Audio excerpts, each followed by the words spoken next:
జ్యోతిరావు పూలే 135వ వర్ధంతి సందర్భంగా అంబర్పేటలో ఆయన విగ్రహానికి పూలమాలలు వేసి నివాళులర్పించారు. హైదరాబాద్ యూత్ కాంగ్రెస్ ప్రెసిడెంట్ మోతా రోహిత్ ఆధ్వర్యంలో ఈ కార్యక్రమం జరిగింది. బహుజనులకు విద్యనందించి వారి జీవితాల్లో వెలుగు నింపిన మహనీయుడు జ్యోతిబా పూలే అని మోతా రోహిత్ అన్నారు. ఇక జ్యోతిరావు పూలే ఆశయాలకు అనుకూలంగా కేవలం కాంగ్రెస్ పార్టీ అనుసరిస్తుందని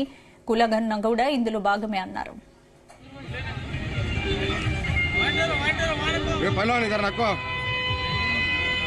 ज्योतिबा फूले ज्योतिबा फूले अमर रहे अमर रहे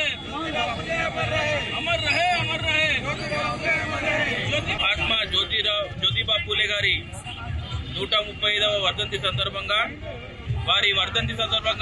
వారిని గుర్తు చేసుకోవడమే కాకుండా వారి ఆశయాల దిశగా కూడా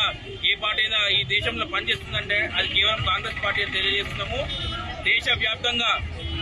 బీసీల గాని బడుగు బలహీన వర్గాల కోసం అభ్యున్నతి కోసం పనిచేస్తున్న పార్టీ కాంగ్రెస్ పార్టీ. రాహుల్ గాంధీ గారు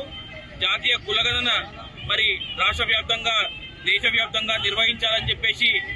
దేశవ్యాప్తంగా మొత్తుకుంటున్నా గానీ ఈ రోజు మోదీ కేవలం బీసీలను అదగదొక్కడానికి ఈ రోజు మరి బీసీ కులగణనను తీసుకుంటలేడని చెప్పేసి తెలియజేస్తూ కాంగ్రెస్ పార్టీ బీసీల పట్ల చిత్తశుద్ధితో పనిచేస్తున్నందుకు ఈ రోజు తెలంగాణ రాష్ట్రంలో దేశంలో ఎక్కడా లేని విధంగా మరి ఈ రోజు బీసీ కులగణన తెలంగాణ రాష్ట్రంలో నిర్వహిస్తున్నందుకు గర్విస్తూ మరి బీసీల పట్ల నిజమైన ప్రేమ ఎవరికైనా ఉందంటే అది కాంగ్రెస్ పార్టీకే ఉందని చెప్పేసి ఈరోజు తెలంగాణ రాష్ట్రంలో తీసుకున్న నిర్ణయం ద్వారా మరి తేటతెల్లం అవుతుందని చెప్పి తెలియజేస్తూ బీసీల గురించి బడుగు బలహీన వర్గాల గురించి రానున్న రోజుల్లో మరిన్ని కార్యక్రమాలు కూడా కాంగ్రెస్ పార్టీ చేపట్టబోతుందని తెలియజేస్తూ ధన్యవాదాలు తెలియజేస్తూ అమర్ రహే అమర్ రహే అమర్ రహే అమర్ రహే అమర్ రహే అమర్ రహే అమర్